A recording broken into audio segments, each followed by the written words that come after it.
They looked identical and even shared the same name. But the two prisoners pictured were different people, and their remarkable case helped bring in the era of fingerprint identification. The man on the left was called Will West, the man on the right, William West, and they were both sentenced to jail at Leavenworth Penitentiary in Kansas over 100 years ago. The arrival of Will West in 1903 caused the records clerk at the prison considerable confusion because he was convinced he'd processed him 2 years previously. The clerk, M.W. McClaughry, asked Will West if he'd ever been to the prison before. West said he hadn't. McClaughry then set about taking his Bertillon measurements, named after the French policeman Alphonse Bertillon, which was the usual method of identifying people and involved recording the dimensions of key physical features.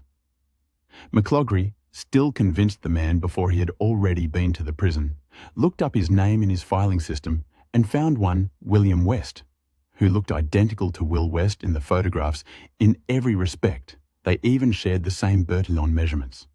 But Will West insisted to McClaughry that it was not him. "That's my picture, but I don't know where you got it, for I know I have never been here before." To McClaughry's shock, he was right too. William West was a different person altogether, and in fact, had been admitted to prison 2 years previously for murder.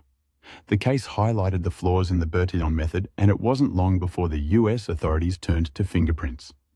Its pioneer was Scotland Yard's Sergeant John K. Ferrier, met McClaughry at the St. Louis World Fair in 1904 while he was guarding the Crown Jewels, which were on tour. He told the US prison officer how Scotland Yard had been using fingerprinting for the past 3 years and evangelized its accuracy.